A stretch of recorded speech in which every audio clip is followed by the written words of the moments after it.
Good evening, everybody. It's Steve with Real Progressives. Tonight, I'm very, very excited to be joined with Dr. Stephen Hale. Stephen Hale's been on our program several times before, and he has been requested many, many times by people whom I deeply respect.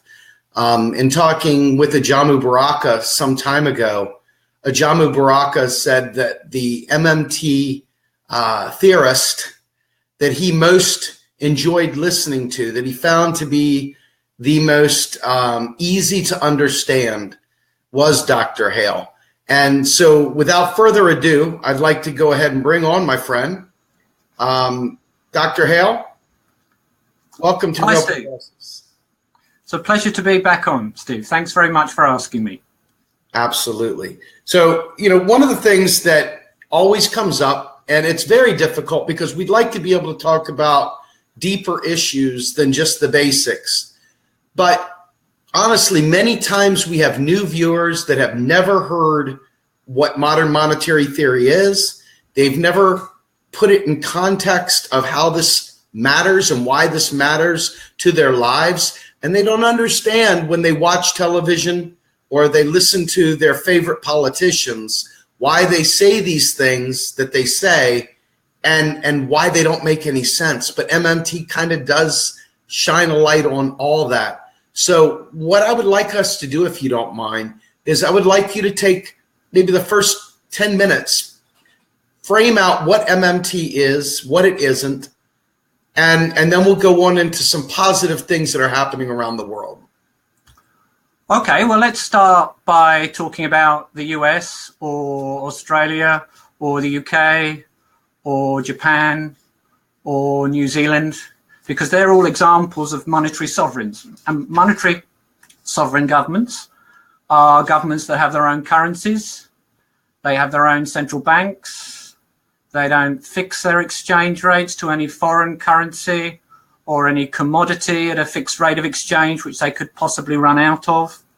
And consequently, those governments face no financial constraints. Let's put it simply, they can't run out of money. The US government will never run out of US dollars. I guarantee, as long as the United States of America exists, the US government, unless it can choose to introduce some, or you have a debt ceiling, but it can choose not to raise that debt ceiling over time, which, by the way, is unique. Other countries don't have a debt ceiling like the US does, and it's completely unnecessary. But assuming that politicians in Washington raise that so-called debt ceiling over time, then the US government will never, ever run out of US dollars. It basically has an infinite pool of US dollars on which to draw.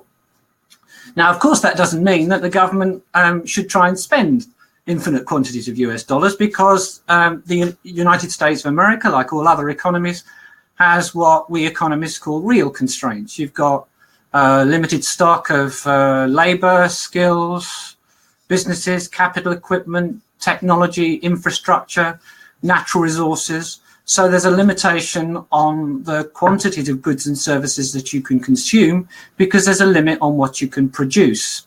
And therefore, if there's too much spending in the US in total, government spending and private spending, it would be inflationary. So there is a limit to the total amount that can be spent, but that limit has nothing to do with the US government potentially becoming insolvent, because the US government, particularly since it has no significant foreign currency denominated liabilities or debt, can never become insolvent. It can never run out of money.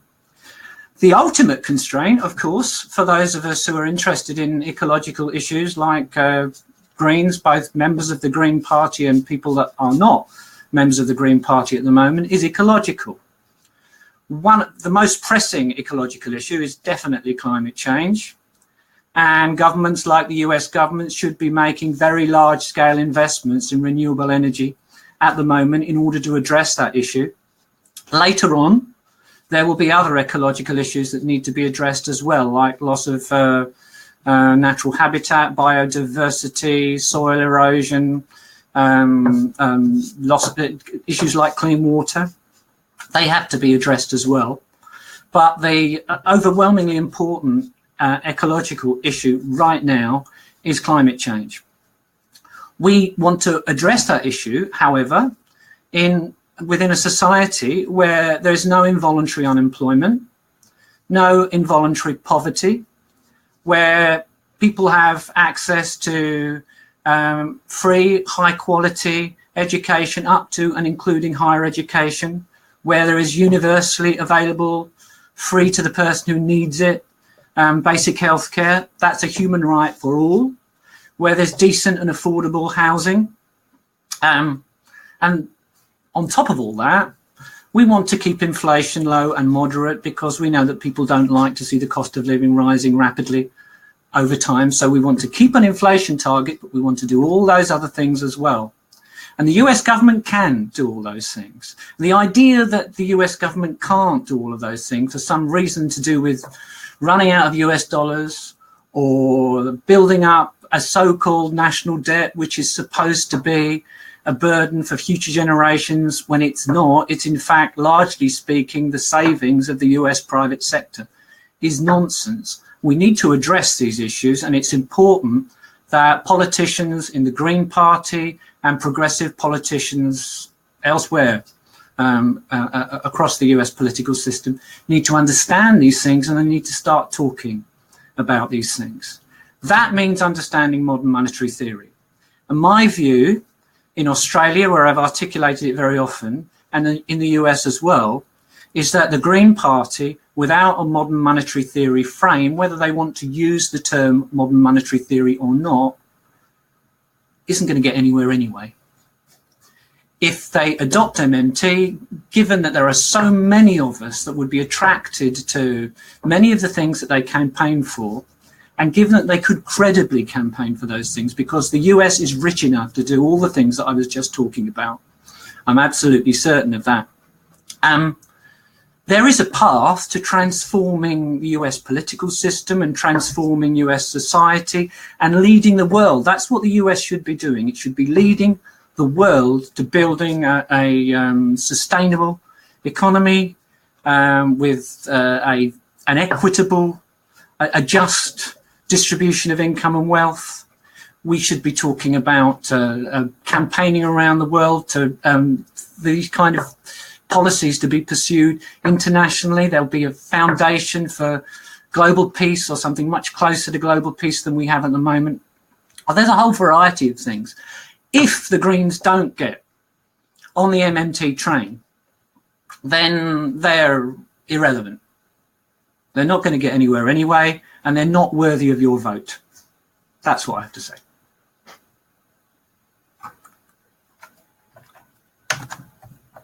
I can't hear you at the moment. I wonder why I can't hear you at the moment. You can't hear me because I had myself muted in case I coughed or something while you were going. All right. In any event, thank you so much for those words. I agree 100%. I've been particularly needling in a good way. In my opinion, it's positive because I'm an activist and that's what I do. I agitate. But I've been agitating the Green Party and their members all day long and really for some time now because I want them to be successful. I need them to be successful, or I need someone like them within the progressive coalition to be successful. Someone has got to have the mindset to be able to implement the things we need as a global community, not just a US community or an Australian community. And when I see the things that we've seen, I mean, Doctor, I want to show you this. I think I showed you offline, but I want people to understand what we're looking at here. This right here is the kind of thing that we get when we talk to many of the Green Party folks and we talk to the individuals. The hill is very steep in terms of making sure people understand. I mean, you painted a very, very clear picture of what we're talking about. This image right here is in no way, shape, or form what we're talking about. So with that in mind, let's just be clear about it, Steve. The so-called petrodollar, there's no petro-Australian dollar. There's no petro-pound. There's no petro-yen. There's certainly no petro-New Zealand dollar. Those countries are all monetary sovereign governments too. That picture is, I mean, it's utter nonsense in the first place. But even if it wasn't utter nonsense, it would be completely irrelevant to everything I was just talking about. I couldn't agree with you more. I have a tweet that I screen capped earlier that I feel like you would just absolutely love, and I wanted to make sure I shared it, so I'm going to put it up here on the screen. This is from a friend of the program and a Twitter friend of ours, Sarah Holland. She said, understanding of MMT shows us policy options that fake neoliberal economics has denied to us for decades. We need to push for a big shift. And I think you already just made the case for that. Tell me, I mean, I'm hearing good things from you offline here about some positive stuff that's happening around the world. And tell me, why is there reason for hope? Well, I think there's reason for hope because orthodoxy is so incredibly wrong on so many things. First of all, I mean, let me just read you something from last year's, if you don't mind, last year's Australian budget papers. This is just so misleading and incompetent. And this is coming from the Australian Treasury. It's laughable. It says, like any Australian family or business, the government is focused on keeping expenses down to balance the budget and pay down debt. A stronger budget supports jobs and growth and instills confidence as the economy transitions. Strengthening the nation's finances is key to the government's economic plan. Working to balance the budget will restore the buffers that protect Australia against the economic shocks and uncertainties that might otherwise threaten our future success. Importantly, the government remains committed to balancing the budget. Now, I could go on, but this is the Australian government. This is economists within the Treasury. Some of these people are incompetent. The rest are just downright liars. Of course, the Australian government, like any monetary sovereign government, does not need to balance its budget. It has nothing whatsoever in common with any Australian family or business as far as its finances are concerned, or anything else really. The term stronger budget, as Bill Mitchell would point out, I'm sure, is entirely meaningless. The word stronger is meaningless in this sense. We perhaps shouldn't use the word budget when we're talking about government spending and taxation in any way. But attempting to run a fiscal surplus in a country like Australia that has been in deficit to the rest of the world, in other words, the rest of the world has wanted to net lend to us continuously since 1974, far from supporting jobs and growth, drives the private sector, and especially households, into debt and undermines the stability of the economy and undermines prosperity. Strengthening the nation's finances, the Australian government says, is the key to the government's economic plan. No, by attempting to balance the federal budget under these circumstances, or even run a surplus, which they won't manage to do anyway. They always promise to do it in 4 years' time and never manage to, thank God. That doesn't strengthen the nation's finances, it weakens them. It drives the economy towards a recession. It does nothing to provide any buffers to protect Australia against so-called economic shocks or uncertainties. The Australian government's fiscal balance at the moment has no implications at all for the ability of the Australian government to net invest in the economy in the future, as is necessary to maintain non-inflationary full employment. Now, here we are. We have a government which, even after all these years, in a country where 80% of the time since it's been an independent country, there's been government, almost 80% of the time, there's been fiscal deficits, where fiscal deficits are entirely normal, whichever party is in power, and where there's been a fiscal deficit for years since the financial crisis. We still have governments talking about balancing the budget. It's not working. It's not working. The economy is not growing quickly. Unemployment, the official unemployment rate is low. That's because there's a lot of non-participants who've given up looking for work. It's also because there are a lot of people who are working part-time in insecure jobs, who are on very low wages.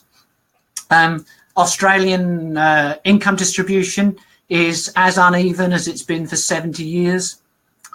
Australian household debt is at virtually world record levels and has stopped growing relative to GDP this year, which the government ought to be worried about if they're sincere about attempting to manage the economy without having a significantly bigger fiscal deficit. All this stuff is misleading. And surely you would expect opposition parties, eventually progressives in the Labour Party and the Greens, ought to catch on and ought to realise that they've been wrong in buying in to the neoliberal economics which has been put forward by the right and so widely accepted, as though there was no alternative to it, as though it was obviously true by the progressives and the left down through the years. And there are signs that things are changing. There are signs, if we keep pushing, we're going to get somewhere. There are enough members of the Australian Labour Party now who understand modern monetary theory, so they are becoming a problem for the politicians who they have nominated to stand for them and who are in Canberra as members of Parliament. There are enough people in the Greens who understand these things. It's the leadership, or it's some people within the leadership that are resisting change, that are resisting taking on board MMT. We do have certain problems in that the name modern monetary theory itself is a little bit toxic in the Australian Labour Party and the Greens. And my name, and regrettably, because he's 100 times as important as me, but Bill Mitchell's name is a little bit toxic with some of them too, because we have been telling them that they're wrong, often telling them they're incompetent so many times down the years that I understand it's very difficult for those politicians to turn around and say, well, yeah, actually, we have been misleading people for years.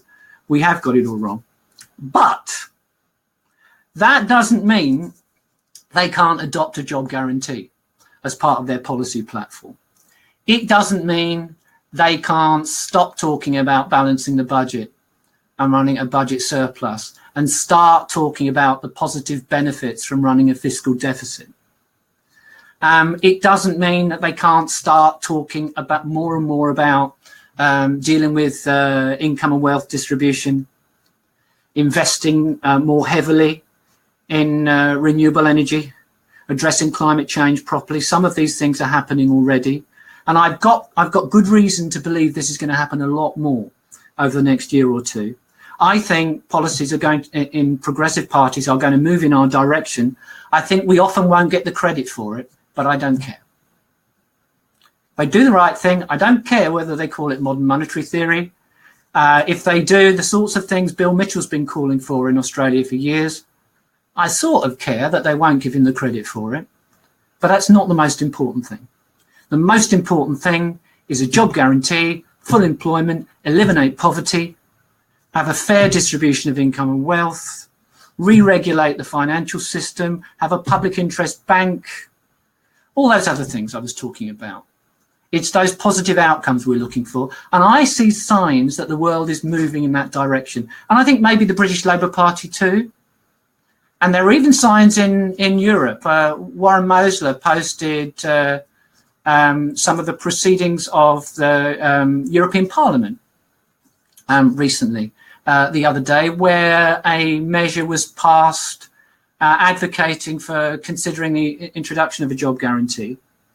Now, that having been passed, the Council of Ministers and the European Commission had to consider that. And I think the Commission have to come up with some proposals and take them back to the European Parliament again, although I'm not entirely sure. We're not going to find everything changing overnight. But until very recently, I've thought that this is going to take us decades before we get anywhere. And I don't necessarily think that anymore. I think it might be years now, not decades. So I think there are signs of positive change. And to go back to the Greens for a moment, they're going to get on this train or they're going to disappear. One of those two things. In the US, they've virtually disappeared already. They get hardly any votes. In Australia, because of our political system, the Australian Greens get a lot more support. And so we have a number of Greens in Canberra in Parliament. They even have a member of Parliament for Melbourne who's a Green. But I think in Australia too, either the Greens will get on board with these kinds of policies, whether they call them modern monetary theory, or if they want to use the term functional finance, that's fine by me. If they don't, if they keep talking about the positive money nonsense that we get out of the US Greens, or that picture that you put up on the screen just now, then quite frankly, who'd vote for somebody like that? Not me. I agree with you very much. Stephen, I want to take a moment to put a hero of your and mine up. I've got a quick 4-minute clip of Dr. Bill Mitchell. And I want to go ahead and just bring this up in conjunction with what we're talking about, because I want to be able to give people the positive side of this, and I also want them to see how he frames this so we can bring this into our conversation. Can I just say that before you do? Sure. In case there's anyone watching this who's new to MMT, in my opinion, the person who you're about to put up is the world's leading economist. Get no fight out of me. If this was a sane planet we were on, this would be the person getting the Nobel Prize for economics. It wouldn't be Richard Taylor, much though I like behavioral economics, but it would be Bill Mitchell. Anyway.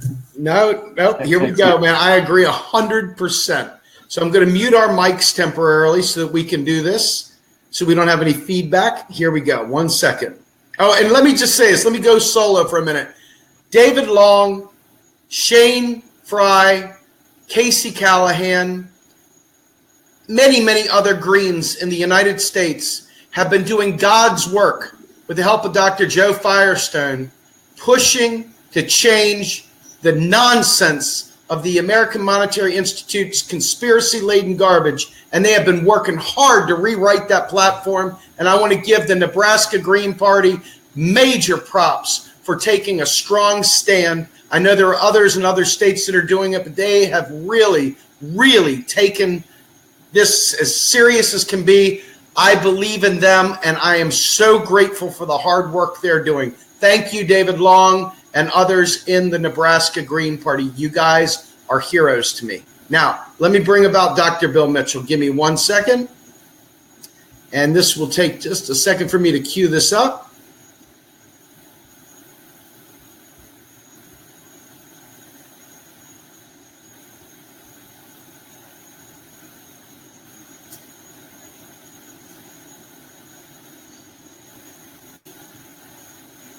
Their social and environmental agendas are first class, what I call progressive dances, but then in the same breath, they reiterate all of this other stuff that is straightforward mainstream economics nonsense, fake knowledge. The bottom line is that you can't achieve those progressive ideals if at the same time you're adopting macroeconomic policies that constrain the capacity of government to do anything much.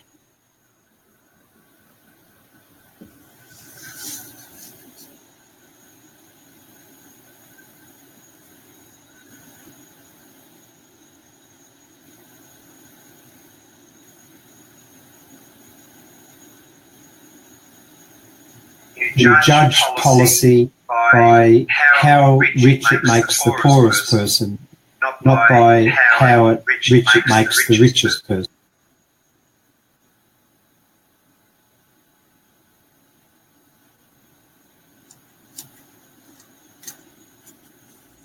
I use the term neoliberal in terms of the economic statements that are made. And I say that, say, for example, the Greens Party in Australia, I call them neoliberals on bikes. And what I mean by that is that their social and environmental agendas are first class. They believe in equity, they believe in the state regulating for climate change, they believe in providing opportunities to people in lower income groups.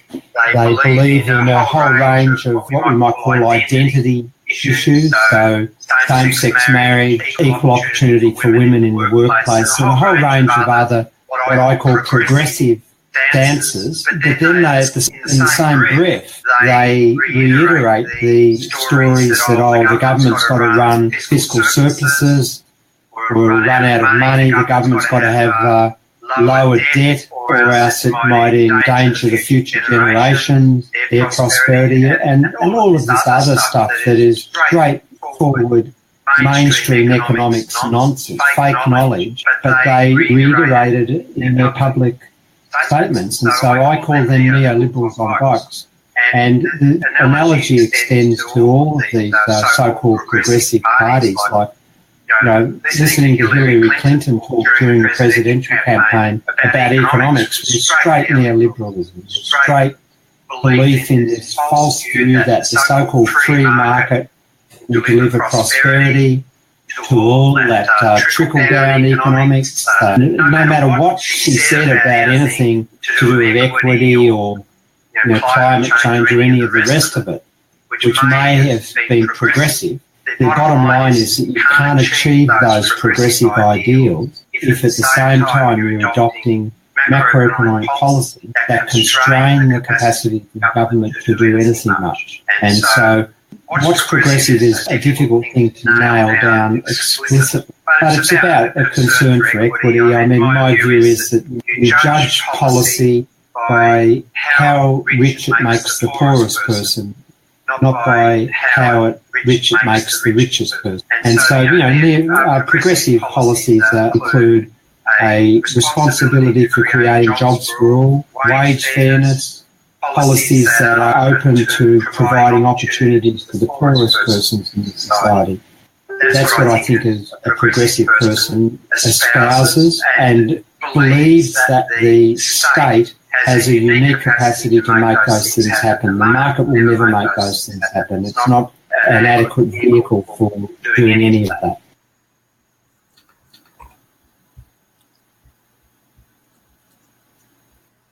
So that right there was a very exciting opportunity to hear our hero, Dr. Bill.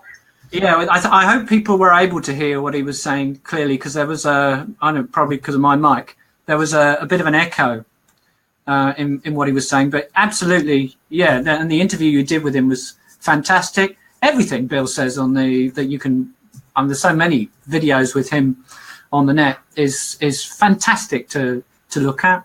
If I would like to, for anyone who has a spare few dollars, I would like to advertise Bill's recent book, which is not particularly about the US.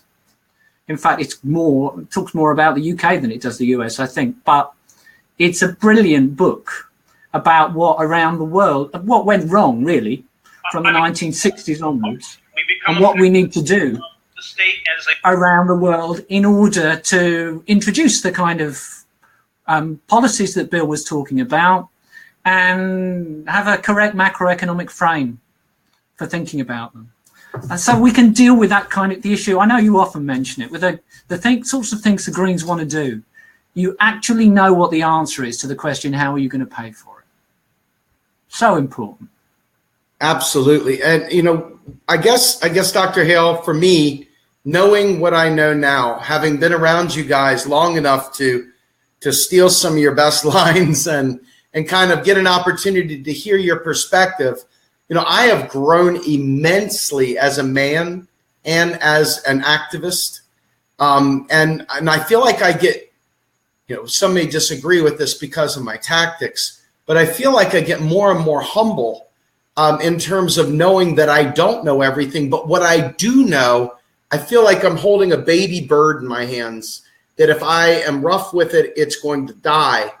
And I look at this and I think of my kids, and I think of, all the people that have put their hopes and faith in what we're trying to do at Real Progressives, coupled with, all the work that everyone's put into it. I mean, you guys have put massive amounts of time in helping build Real Progressives. I mean, the work that Ellis has done, that Joe Firestone has done, that Fidel and every one of you has done is a testament. I mean, you're not getting paid for this. It's a testament to how important this information is. And I think that as we're watching these things go up, Bill's book is phenomenal. I got a preview copy of that, and I felt like I had heard this story before in bits and pieces, but reading it made me feel so strong and so powerful, if you will, not in my own person, but in terms of what we're trying to accomplish. And absolutely. Let's give Thomas Falsey, who is his co-author, a mention as well. It is a great book. I am closer to you than I am to people like Bill Mitchell and Randall Wray and Stephanie Kelton and Warren Mosler. And yeah, it's changed my life as well. I've been teaching economics for over 30 years. I've been teaching useful economics for about 10 of those years. That's how it feels to me. We don't have to get everything right. There is so much that's wrong at the moment. We just have to be approximately right about most of what we're saying, which we are. We're precisely right in terms of our description of the monetary system and how the monetary system works. The problems with introducing progressive policies within an MMT frame are much more about getting the administration of those policies right. I mean, talking about a job guarantee is easy. Actually implementing a nationwide, permanent, equitable job guarantee for the US is not easy at all, but it can be done. And there are very brilliant people like Pavlina Geneva who are devoting their lives towards building plans to go ahead and do it.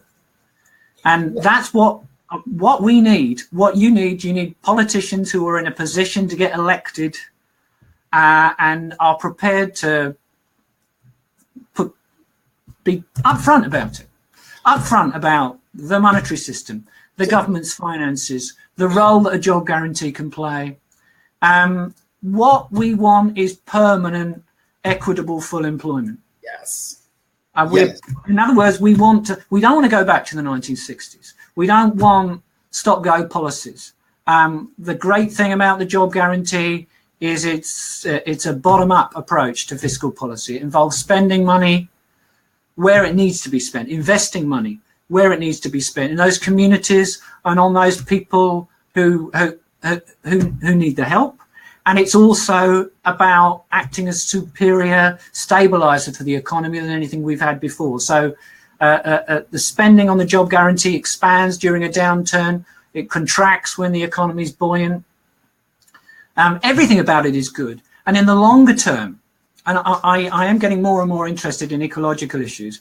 If we get to the point where we have to think about, we may already have got to that point, where we have to think about moderating economic growth, then it's a way of managing a transition to a future where people may work fewer hours a week than they do at the moment. They may have shorter working lives than they do at the moment.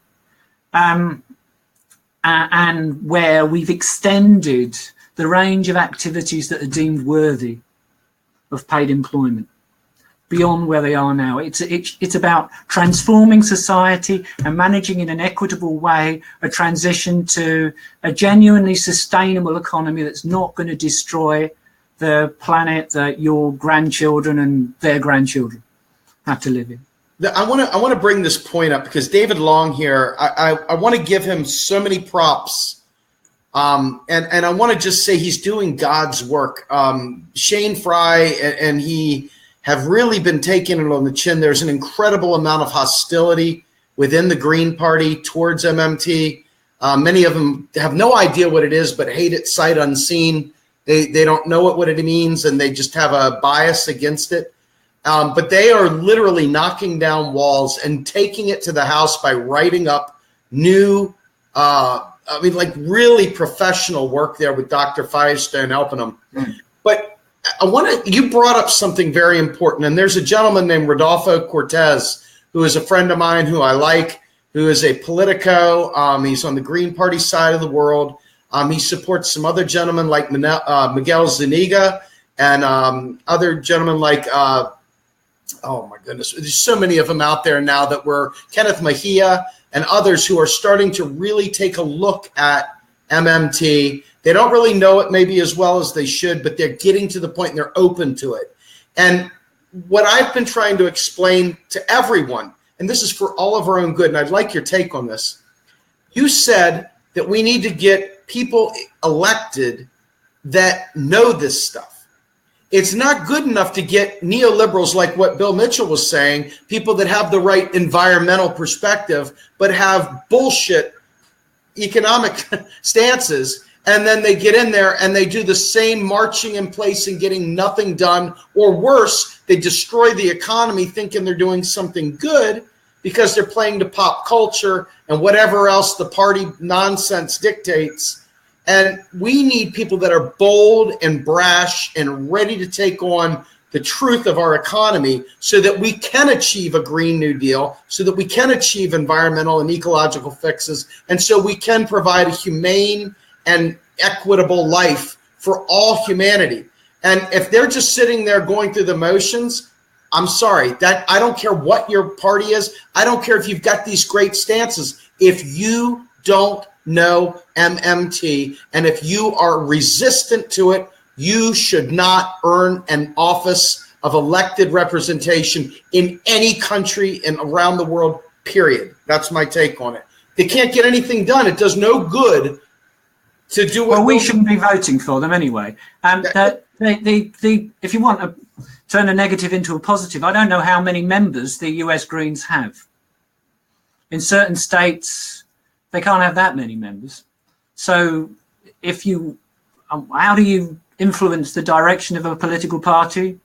If enough people join it who have the right views, then that direction will change. In a democratic party, the problem I had in the Australian Greens, who everything Bill said applies to the Australian Greens. Bill, I believe, did a talk at the national conference of the Australian Greens, I don't know, about 2009. But the leadership at that time decided they didn't properly understand MMT, or they didn't feel they could sell it. Since then, well, I was a member for a while, and that talk I did that's up on YouTube that quite a few people have seen, that was organised by a local branch of the Greens. They did all the filming, they edited it, they did a great job. I'm not a member of the Greens anymore because when you talk to ordinary members of the Greens in small groups and you explain all this, the average intelligence level of members of the Green Party is very high, and they get it. They get it. But in the Australian Greens, as far as from my perspective, the way it seems anyway, is it's actually in some ways not a very democratic party. And it's strongly controlled from the centre, which in some ways I guess I can understand, being a small party in a hostile media environment. But I put forward an MMT frame in my state, and it seemed to be very popular in the state, and there was just no discussion of it at the national level. Now, I think in the Australian Greens, and I suspect in the US Greens too, there's only, I don't know, a handful of people, 4 or 5 people standing in the way. They're very influential people. They are, in the Australian Greens, they're people with a conventional orthodox economics training, so I know how they think about the world, because that's how I used to think about the world. And we've either got to find some way of persuading them to be open-minded and consider the possibility that they might be wrong about some of the things they've always taken for granted, or else we have to find a way of bypassing them. I maybe I shouldn't, but I kind of gave up. I'm not a member of a political party anymore. I'm happy to talk to anyone now, but I would love it. I would absolutely love it if the Greens were to start talking about functional finance and to introduce a job guarantee and to stop talking about a standalone universal basic income, which, given everything else they talk about, were they introduce it, would be at a poverty level anyway, and just a pointless gesture, and almost just an admission of defeat. We're going to have 2 groups of people in the future: well-off people that have secure jobs, and other people who are much of the time unemployed. And we're just going to throw the unemployed a few dollars and cents so that they can feed themselves. But after that, we're not really bothered about them. That's not the way to go. I want a guaranteed minimum income, but I also want a guaranteed job if you want to take a job. And I want the nature of that job to be designed, taking into account all the things we know about what contributes towards people's well-being from employment. And yes, I want to over time extend the range of activities which are considered worthy of being paid as part of the job guarantee. these are the kind of things that are not being discussed by the Greens and other progressive parties at the moment, because they're starting from the wrong place. They're starting from the same sort of place that the Australian government is starting from. Importantly, the government remains committed to balancing the budget. You could replace the word government with the Greens at the moment. Nonsense. So, Dr. Hale, let me take a second to bring this up. I find, the politics, if you will, of the environment very, very vital, like extremely vital. I'm not an environmentalist in the terms of a scientist, but as a human being, I recognize the need for clean water. And as a human being and a father, I recognize the need for pollution-free air that we can breathe, because pollution kills more people around the world than anything else. And so I'm very, very enthusiastic about these changes. However, when we speak to these individuals, they tell us that MMT is the scourge of humanity because it props up capitalism. This is no joke. This is the level of discord that we get. And so we say, guys, MMT is just the underlying system. It tells us what's available to us. If you want to build co-ops, if you want to create a more equitable society through whatever means you choose, MMT would not oppose that.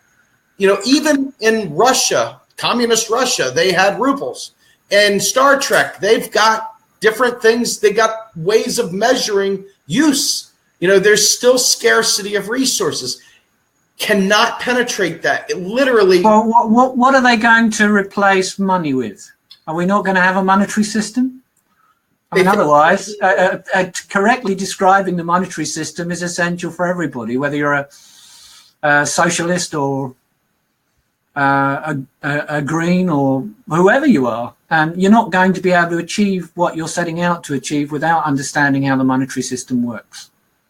Absolutely. It's not there's no question of MMT doesn't prop up any particular vision about the relative role of private enterprise and government in managing the economy, providing employment, producing goods and services, determining the distribution of income and wealth. They just don't understand, I suppose, and that's unfortunate. If we could just get them to have an open mind and engage, and that's where it's sometimes difficult to know how aggressive to be, because these guys can say things that just infuriate you sometimes. Well, what we're finding, and this is just the way it goes, they tell two friends and so on, which is a good thing. We like people spreading the word. The difference is that they've got the AMI version of MMT, which is telling them that, we're wet behind the ears, which is fine. But because there's so much good there, there's so much important stuff that is behind the idea of any form of a true, real progressive party or a real, true progressive agenda that revolves around the need for understanding how to leverage a monetary system, to leverage the real resources of a given nation or a region or a state or a community. The defiance of this is nothing short of sabotage for all the hopes and visions of these new deals. I really am wondering how much of it is a result of them relishing the struggle and literally despising the concept of a solution. What do you think about that, sir? I think that some of them are naturally not all that interested in economic issues and particularly in how finance works, and so an apparently simple explanation of what, well, it's not an explanation of any problem really, but something which apparently explains a problem that they think they have and which gives them a nice easy scapegoat is just something that they buy into, and then they don't want to question. What we have to get them to consider is that the monetary system is not the problem. The monetary system, as it exists, can be used by the government to pursue a progressive agenda and deliver all the things that they want delivered. The Federal Reserve is not the problem. Well, I'm not saying that issues like banking regulation and the whole financial system needs to be regulated in the US, but as far as the monetary system is concerned, the Federal Reserve is not the problem. Congress is the problem. What goes on in Washington, D.C. is the problem. Your campaign finance system is the problem. And the fact that progressives don't understand what the problem is perhaps an even bigger problem. I really like the way you phrase that, Dr. Hale. I think, it's easy for us to lose sight of the fact that some of these answers to these questions are extremely simple, but the problem that created the question is extremely complex, and it's like a Gordian knot trying to untie how they got to that crazy spot. But it's all vital stuff because, when we were in Kansas, it was very nice to meet you, by the way, in person for a change. But when we were there, it was interesting to be amongst the academics and watch, I don't want to say an aloofness, but there is a different perspective because they're approaching this purely from an academic standpoint. Yes, there are some academics that have an activist streak, but there's an entirely different way of looking at the world at the academic level. And then you've got this next layer, if you want to call it tiers, where you've got the individuals that are striving for influence, maybe politicians, maybe people that are looking to run the Federal Reserve someday or work in the Treasury. And then you've got folks like ourselves at Real Progressives who work with the grassroots activists. We work with the various individuals who are into trying to make positive change at the regular person, at the 99% level. And they all kind of have to work together. There's a symbiotic relationship between these varying levels. But for me, it was very difficult. And, I'm not an uneducated guy, but it was still quite a challenge to leap from being an activist to being in the world of the academic. Can you kind of talk to me from your perspective as an academic and an activist, what some of the challenges are that academics face in trying to push this as well? Because we focus an awful lot on the people, in our movement that see the struggle with people that haven't done the homework and they just say things versus the people at the top who have a very vested interest of staying in their jobs, in their teaching positions, in whatever advisory roles they may have. And they've got to be quite cautious. Can you talk about that for a minute? I guess it was a new experience for everyone, I think, in Kansas City. I am midway, again, between you and them. I'm not a research, maybe I wish I had been down through the decades, but that's not the way it's turned out. I'm not a research academic. I've always been a classroom teacher. I have never published a paper in an academic journal in my life. I've written a couple of textbooks, but that's about it. I've been to some conferences and done some presentations, but I get what you're talking about. In a way, like I did 2 talks at that conference, and in a way, I wasn't sure who the audience was going to be. But this is a whole new thing. The idea that you have a conference which perhaps started off as though it was going to be at an academic conference. I don't know what the initial plans were, but then your movement and also the other people around the world too, that there's such excitement and interest in these ideas that we probably ended up with more non-academics, I don't know, at the conference than we did academics. And then you're not sure who the audience is because, it worked in my favor, really. I'm not particularly, I'm going to say I'm not particularly bright, but I'm not a research academic. So anything I talk about is likely to be quite informal and easy to follow it anyway. But there'll be other people who are turning up there and they're worried that they've got Stephanie Kelton in the audience or Paul Davidson, and they're thinking, I've got to pitch this talk so that they don't so I'm not just telling them things they already know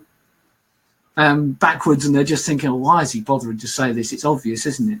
But then again, you've got you'd have some activists turning up there who perhaps have only known about MMT for 6 months, and you don't want to go completely over their head either. I think people did a great job, but I appreciate that some of what was said would have been difficult to follow, and you sort of had to pick and choose. As far as those academics are concerned, and others, they, I think, all have a slightly different balance of these things. So you've got Stephanie Kelton, who is, you know, in there in Washington talking to Bernie Sanders and really influential, and so she would have to choose very careful language when she talks to these guys that you and I wouldn't. Then there's, you know, there's Bill, who's much more strident, but Bill, quite rightly, he's at the cutting edge. He's developing, as Stephanie has been sometimes, but he's developing MMT and related economics and making it more and more sophisticated. And you've got Pavlina Tcherneva, who's doing the same thing and developing, as I said, proposals for a job guarantee that will work in the US. And Scott Fulwiler, his work is so impressive across such a wide variety of areas. What they're trying to do, to an extent, I think, and what people have been trying to do for years, ever since Warren Mosler started doing it in the 90s, is to try and get some of these orthodox economists to take all this seriously and be a little bit open-minded. So you have to use a certain language for them, and you've got to, Scott's got to talk in terms of econometric modeling, and other people are using some mathematics. My friend Phil was talking about a framework for ecological economics and MMT, which was really complicated to follow, but exciting if you know what he's trying to do. And that there again, there are people like me who are just, I don't want to say just, but are trying to talk to non-economists and spread the word. And sometimes trying, and these guys don't need me to do it because they can do it themselves, but I'm sometimes trying to take what Bill's saying and make it even a bit simpler for people to understand. But we're like a football team, you know, not everybody plays in the same position in a football team. And there's, if it was a soccer team, I'd be, I don't know what my position would be, but I'm not the main player. But I'm playing a useful role. I like to think myself as, and that's what we're all doing really. The great thing is, as Pavlina said in a short interview she did for an Italian site, which you can see up on YouTube during the conference, was the great thing is all these people, and there are seriously people there who ought to have a Nobel Prize in economics. There are people who are, I hope, good economics teachers like me. There are people doing great work as far as the activist community is concerned, like yourself. But we're all fundamentally pushing in the same direction. And we all have great confidence that we are essentially right on everything that matters. And I've got great confidence that that means in the end our ideas are going to win through. And maybe it's the conference and all the people that I met and listened to there. You call yourself a fanboy sometimes. I'm a bit of a fanboy too. Doesn't mean I agree with them on everything. I can talk to Bill because I've spoken to him before. But those other guys, it's really difficult for me to talk to them. I admire them so much. I don't agree with them on everything, but I agree with them on most things. And I admire them so much. And there is such an impressive body of work now that anybody who is just full-on critical of MMT, rather than just picking one or two points they don't understand, is, I'm absolutely certain, just basically wrong. They just don't understand. Which, a good thing for an activist, if you find, I promised Ellis I would mention Simon Wren-Lewis. If you find a very well-known orthodox economist disagreeing with you fundamentally on some major issue within MMT, I don't care if it's Paul Krugman with his Nobel Prize, or if it's Simon Wren-Lewis with all these prizes, they're wrong. That's right. You're the one that's right. They're wrong. You can be confident of that. So I want to ask you another question. So one of the things that really has finally set in for me, and I want to get your take on this to close us out. I think it's an important, it rounds this thing out, right? There was a panel on the humanities at the conference.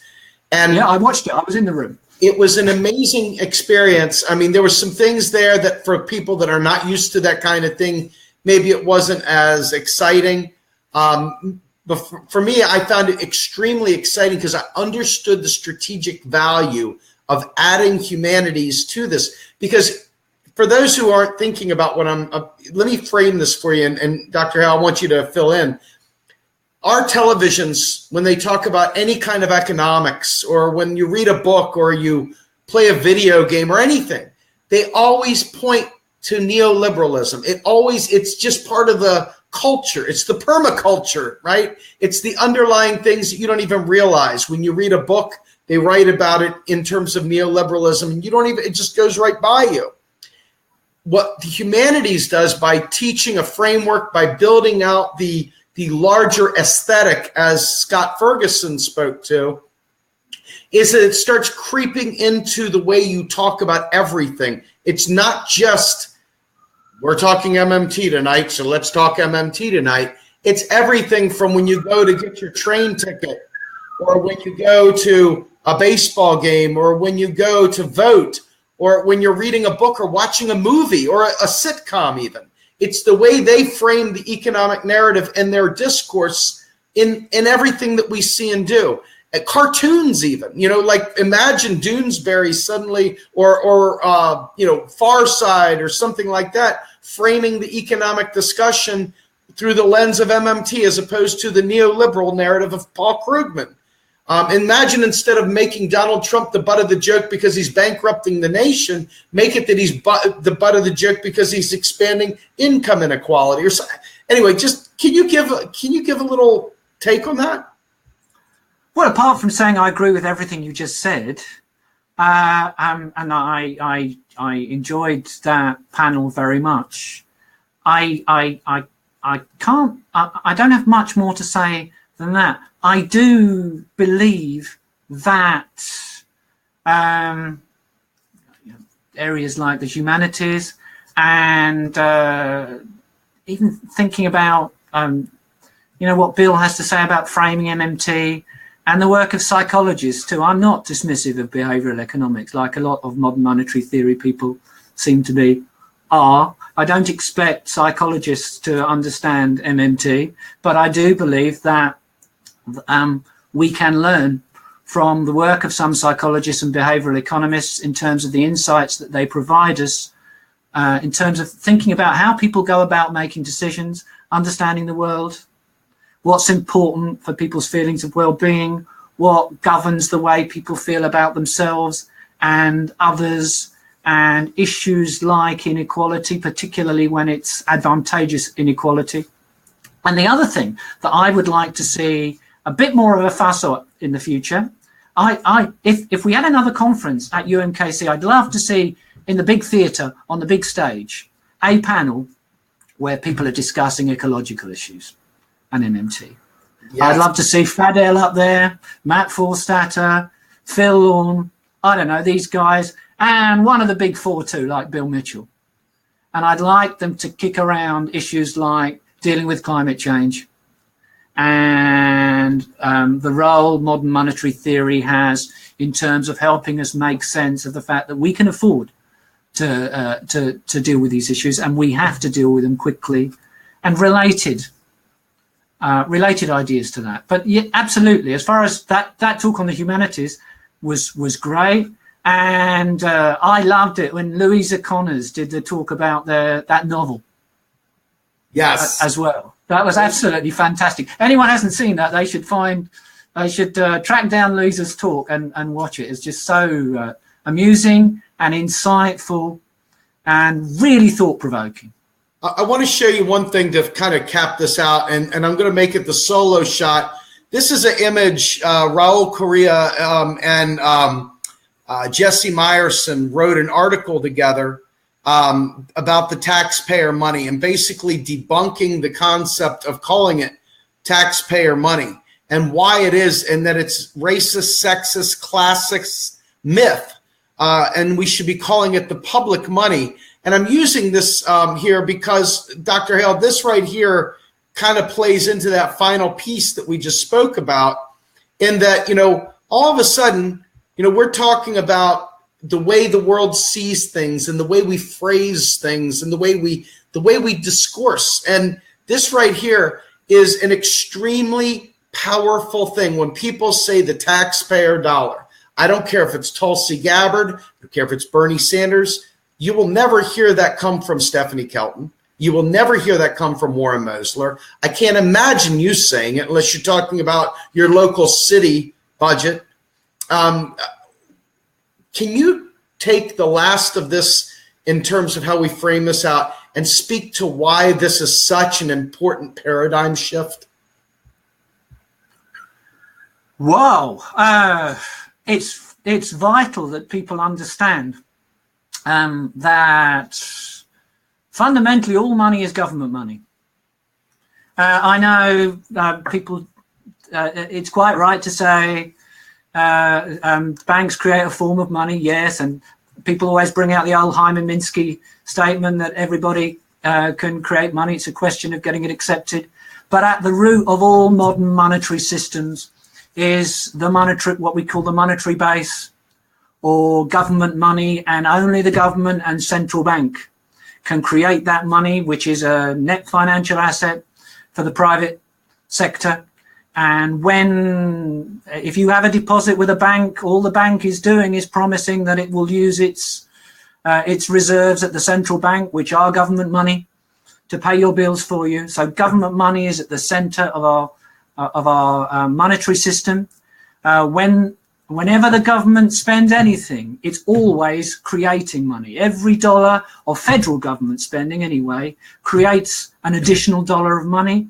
When they tax us, they take some of that money back again in order to limit inflationary pressures in the economy. Should they choose to issue debt securities, as governments do at the moment, even though it's not essential for them to do so, they're just changing the nature of that money, as we know, from a sight deposit with the central bank, with the Federal Reserve, into what is effectively a term deposit with the Federal Reserve. But it's all government money. Once people understand that, then they must understand that the government cannot run out of money. Then the constraint becomes inflation. It becomes a real constraint, not a financial constraint. And then the whole story changes. You don't need rich people's taxes to pay for government spending. You do need to tax people in general because we need to limit total spending in the economy to limit inflation. And we need to tax rich people because they're too rich. And it's bad for the way that society operates. So the US particularly has a massively excessive inequality of income and wealth distribution. And for the future well-being of the mass of your population, and a society that works, a political system which isn't corrupted, you have to deal with that. But you're not taxing those rich people because you need their money to pay for government spending. You don't. Their money doesn't pay for government spending. All government spending involves the creation of new money by the US government, every single dollar of it. So yeah, that's important.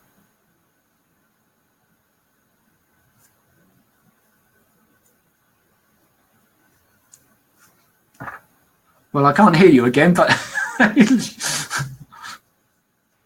I'm sorry. I said we had a huge turnout tonight. Well over 100 people were watching. We've been in the 90s the whole time through. Not bad for a couple guys talking about modern monetary theory and trying to change the world. I'm really excited. Thank you so much. And as always, I can't wait to have you back. I really do want to get us on the same screen with Phil Lawn. Well, that's easy to do, except he's traveling a lot. He's off to a conference in Europe next week, and then he's off to Singapore, but I'll tie him down at some point. That's what I want. And so my point is, I'm going to rely on you to help me set that up. You know the time slot. You just tell me when, and it's done. We'll make it happen. Okay, that'll be great, Steve. Very good. Thanks for having me on. Thank you so much. Everybody, thank you, Dr. Hale. Thank you all for joining us. From Steve and Steve, have a good night, everybody.